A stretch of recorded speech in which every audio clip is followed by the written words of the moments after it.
organizatzeatikan, zuei, kolaboratzeatikan, eta, bueno, garrantzitsu bat, nola asko gaude zen, salidas de emergencia, importantia, zerbait gertatzen bali bada, ate hontatik handakazue bat, eta bestela sartu zaten tokitikan. Baiz pare, asko nola gaude zen, hori komentatu nahi nuen. Eta gero ezan bide batez, irailak 13an emango dula beste hitzaldi bat, eta, bueno, jongo gehala bisatzen nun eta nola egingo den. ¿Vale? Eskerrik asko lanei. Hola, buenas tardes. Gracias a todos por venir a la segunda charla de Vicent Guillem. Gracias a Vicent Guillem y a su mujer que han venido desde Valencia para compartir su mensaje de amor con todos nosotros. Estuvieron el 7 de septiembre en San Sebastián con la conferencia sobre el origen emocional de las enfermedades y hoy han venido para hacer la segunda charla sobre las leyes espirituales. Dar las gracias a vosotros por compartir este evento con todos vuestros contactos y amigos. Gracias a Mandalara Taldea, que nos apoyó en la primera charla y hoy también. Y pues a todos, ¿no?, en general, por compartir este mensaje. Deciros, bueno, las salidas de emergencia, que hay una aquí y otra al fondo. Pediros un poco disculpas, bueno, sé que hay mucha gente que quería venir, pero la prioridad era hacer la inscripción a través de Amiando, y bueno, es por tema del aforo, ¿no?, que la sala solo nos permite 250 personas, aunque al final estamos aquí todos los que hoy a las 6 de la tarde queríamos estar, entonces estoy muy contenta por ello, ¿no?, que estamos todos. Comentaros que al final de la charla podéis comprar los libros de Vicent Guillem, el primer libro de leyes espirituales y el otro de la ley del amor. Y también deciros, importante, que el 13 de septiembre Vicent Guillem vendrá a darnos la tercera charla sobre la ley del amor. Así que podéis anotar ya en la agenda ese día. Y bueno, todavía no sabemos cuándo va a ser, pero os iremos informando a través del Facebook y por email, como muchos hemos recibido. Y nada, eso es todo, de disfrutar y eso, gracias.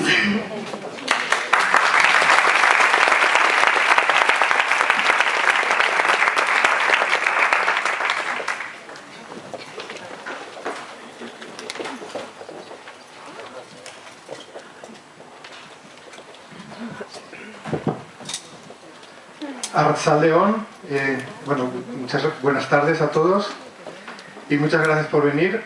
Primero agradecer pues a Mandalara Taldea y a Donosti Events pues todo el trabajo de organización, también a Víctor, bueno, a la Nueva Icastola de Orio pues por haber cedido este espacio y a todos vosotros por estar aquí. La charla de hoy se titula Las leyes espirituales, igual que el primer libro, y Las leyes espirituales es un libro que intenta abordar la respuesta a muchas preguntas que todos los seres humanos nos hemos hecho alguna vez. No sé si de ahí atrás me veis mejor aquí o... ¿Me llegáis a ver bien? ¿Se escucha bien? Como decía, Las leyes espirituales es un libro que intenta responder a preguntas que todos nos hemos hecho alguna vez. Son preguntas que tienen que ver con interrogantes existenciales, de dónde venimos, a dónde vamos, cuál es el sentido de la vida. Seguramente todos en algún momento nos hemos hecho esas preguntas.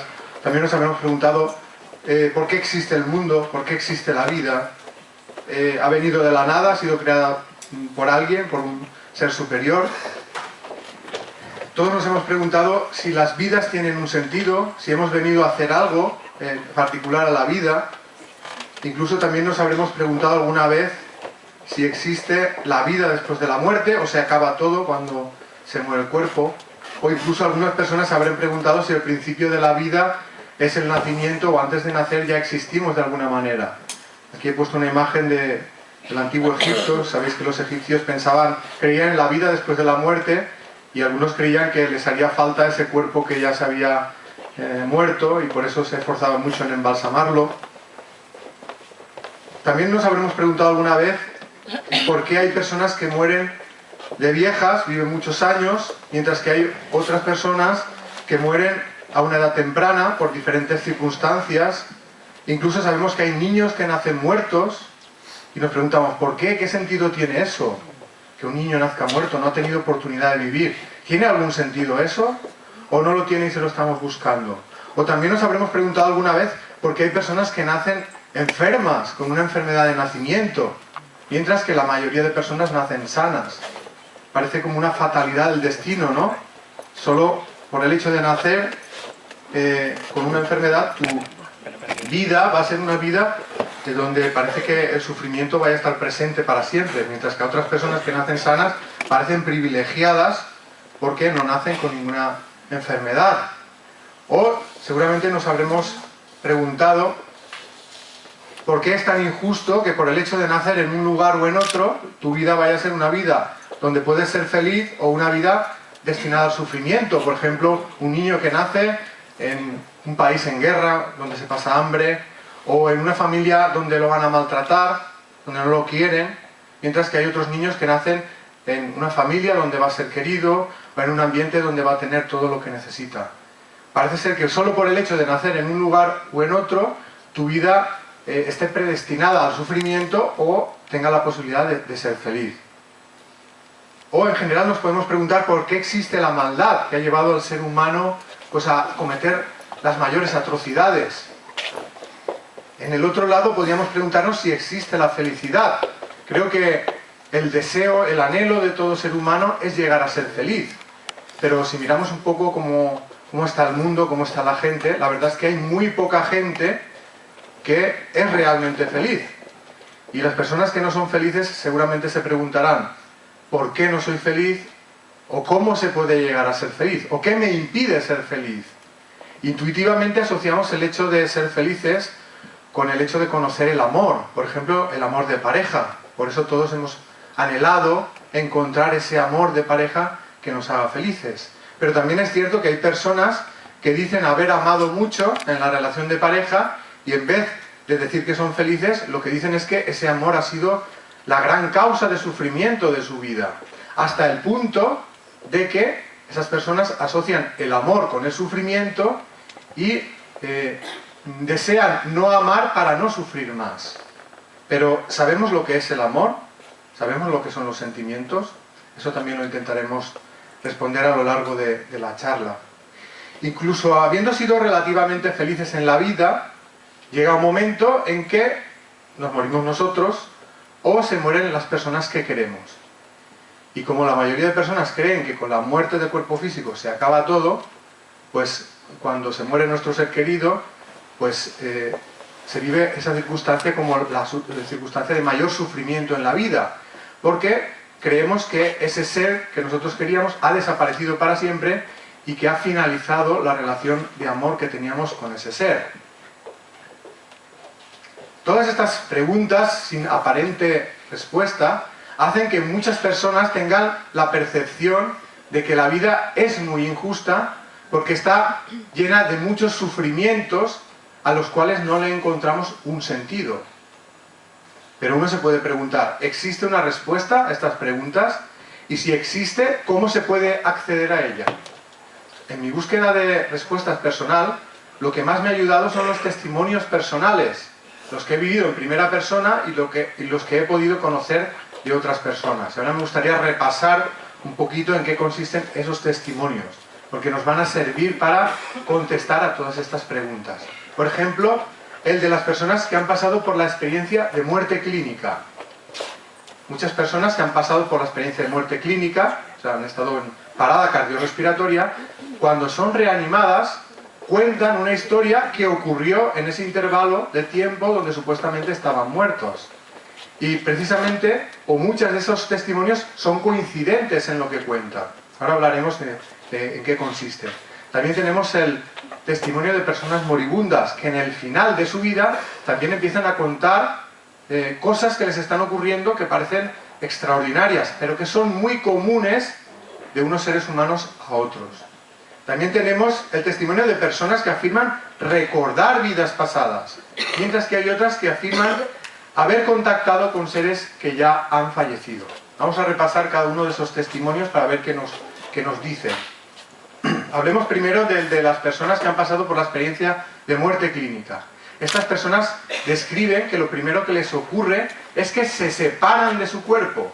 Y una vez se han separado del cuerpo, tienen como una especie de viaje Algunos lo describen como por una especie de túnel, y al final de ese viaje a toda velocidad, esas personas cuentan que llegan a un lugar de mucha luz, de mucha paz, un lugar donde se sienten maravillosamente, como nunca se han sentido nunca en este plano, y en ese estado tan maravilloso suelen relatar un encuentro, o bien con seres queridos que ya han fallecido, o bien con seres que ellos reconocen como sus guías, que les transmiten mucho amor y mucho bienestar. Y en ese diálogo se les dice que todavía no ha llegado su hora y que se tienen que volver al cuerpo.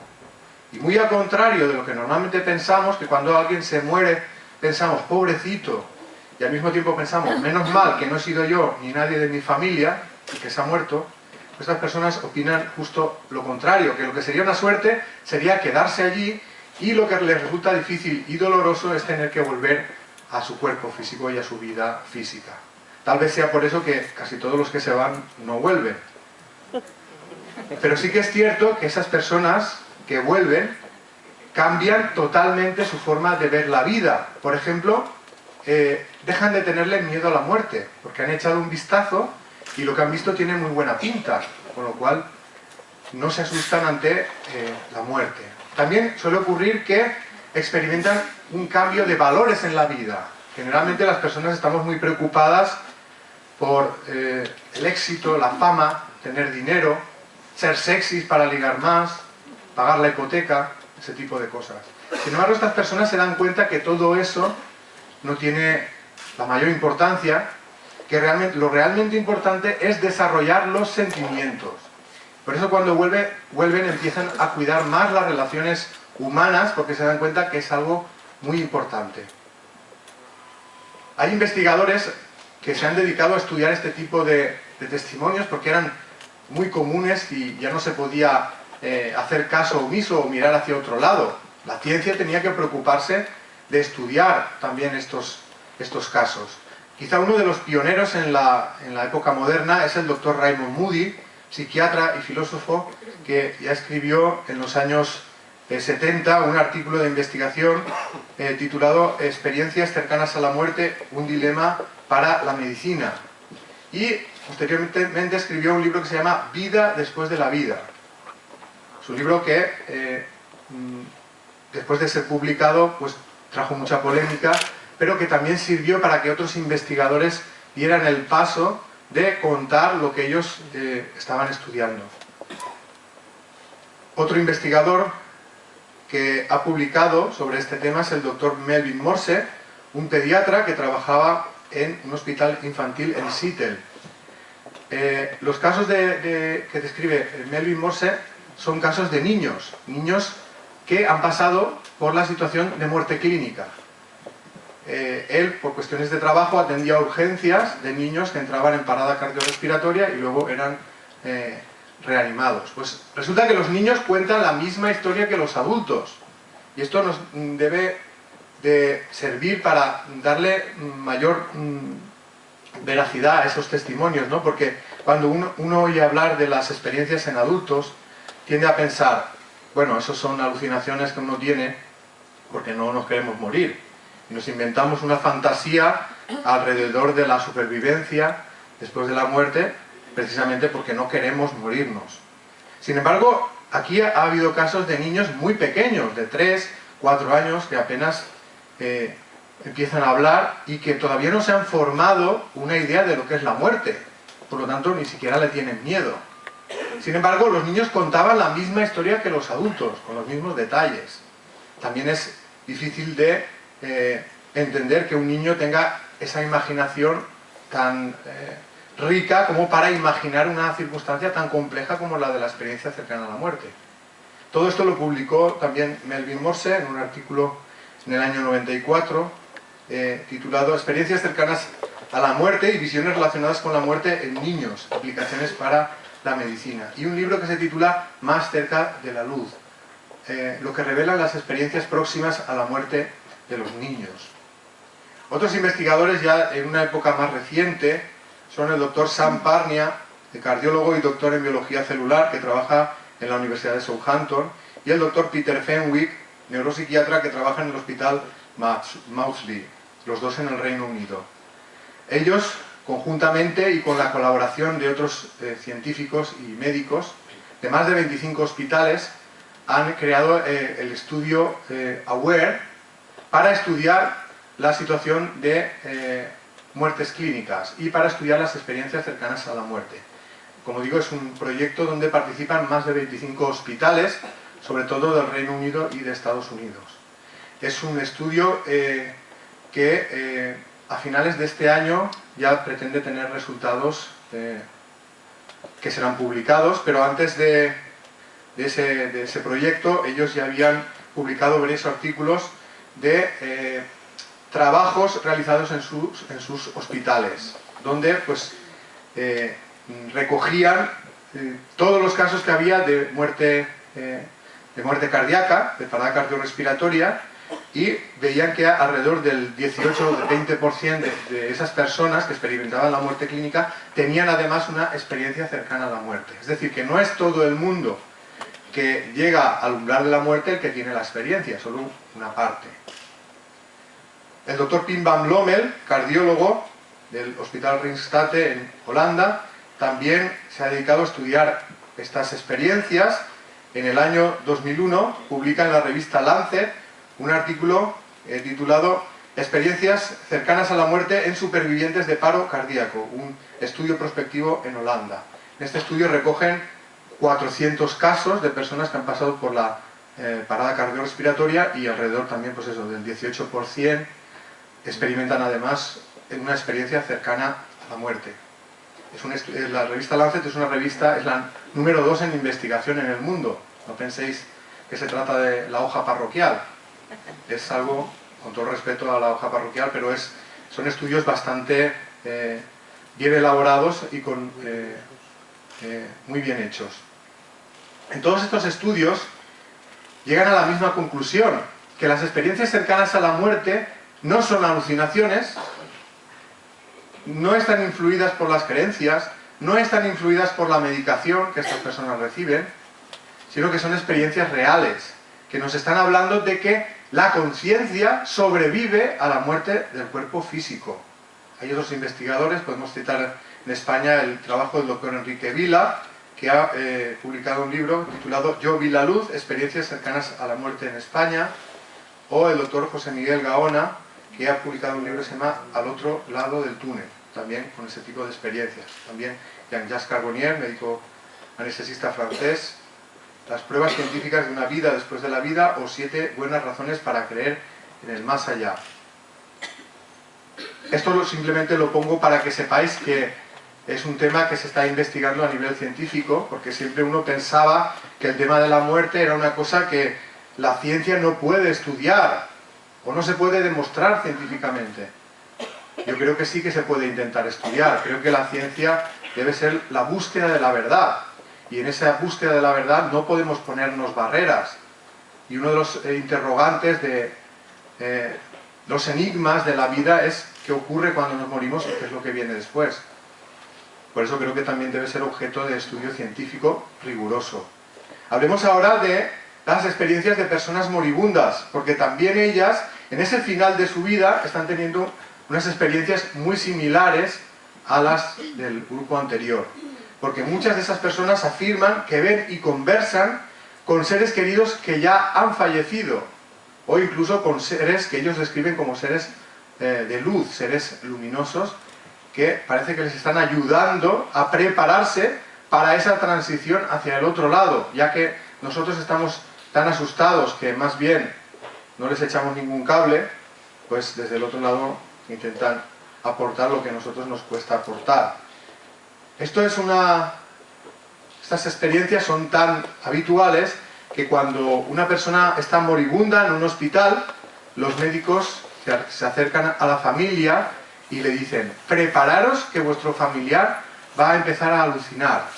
Mi pregunta es, ¿todo el mundo se ha puesto de acuerdo en alucinar lo mismo? ¿Que ven a seres queridos ya fallecidos? Y esto es independiente de la creencia que uno tenga. Esto le pasa a ateos, agnósticos, cristianos, musulmanes, judíos, en cualquier lugar del mundo, en cualquier edad.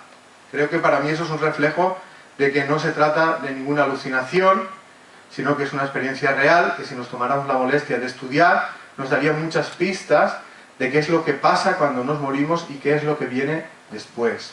Hay una investigadora que sí que se ha tomado esa molestia, quizá pionera también en este tipo de estudios, es la doctora Elizabeth Kubler-Ross, psiquiatra que por cuestiones de trabajo convivía con enfermos terminales y estos le iban contando pues todo lo que les estaba pasando. Y entonces ahí es cuando ella se da cuenta pues que realmente esas personas están viendo a seres queridos que ya han fallecido. Están viendo a seres que les preparan para esa transición. Eso hace que ella cambie su forma de ver la vida, sus creencias. Ella no creía en nada y a partir de ahí empieza a creer en la vida después de la muerte. Ha escrito muchos libros, tiene un montón de doctorados honoríficos. Quizá uno de los que a mí me resultan más interesantes es La muerte, un amanecer, donde ella pues cuenta todas las experiencias con estos moribundos y las conclusiones a las que ella llega. También hay personas que afirman recordar vidas pasadas.